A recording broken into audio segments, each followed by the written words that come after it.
Moshe, let's have some questions from the previous lectures, and let's do it really quick. I promise. Yeah. To be very quick. Okay. Rosalba from Italy asks, a restriction isn't a deprivation. So this means that a part I receive remains forever? That the part that I receive remains forever? Or do I give back all the 100%? No, the Rosalba. What we are learning in the Partzuf or Masach, that I need to receive, otherwise I don't have any intention.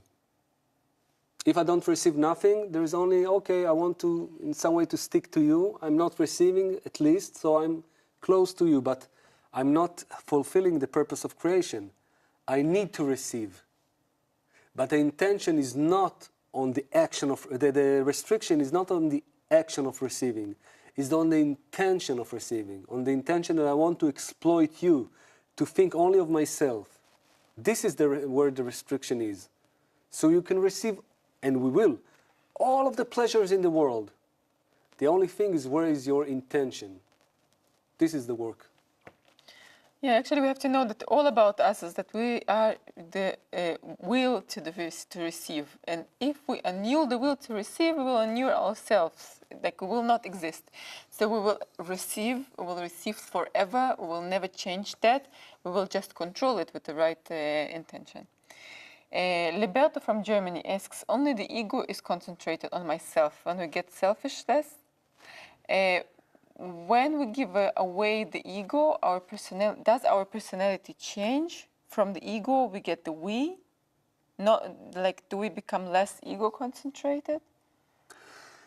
On one hand, we are becoming much more egoists because the ego is growing, always growing, but it is changing the quality from small ego, which is only for myself. You have like a small, like this. You see, a small bucket with an ocean of water. And you are coming with your small ego, I want for myself, and you are fulfilling it, and that's it.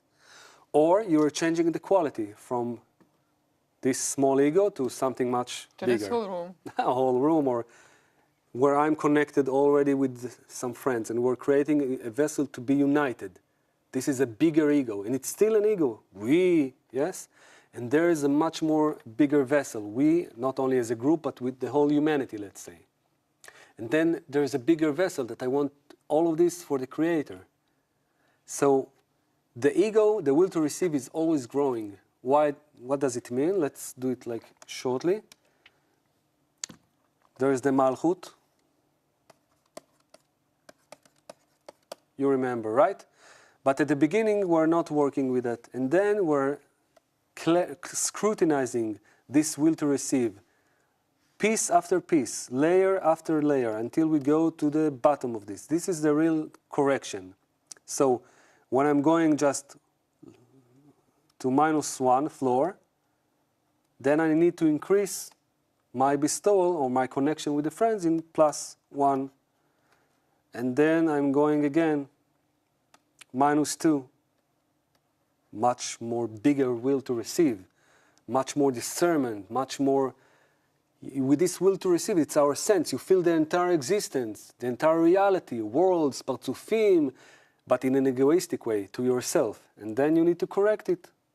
Further connection with the group, and this is how you build the intention on top of each and every level.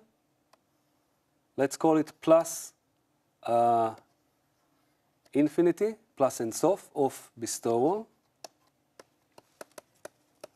Why? Because you're using this minus vessel, this minus lack, infinity.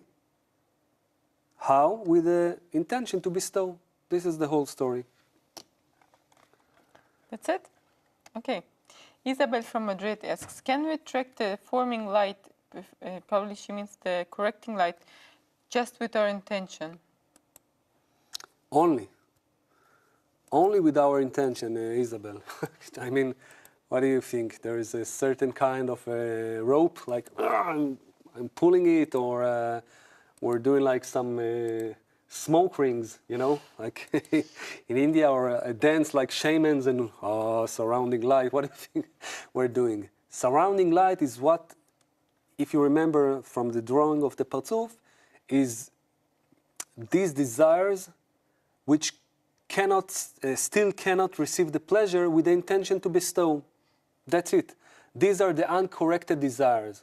And the surrounding light is the light of correction, which is outside of me because I still don't have the proper or corrected desires. You should read again this passage 155, number 155 from the introduction to the study of the 10 Sfirot of Baal HaSulam, and he is explaining it very thoroughly.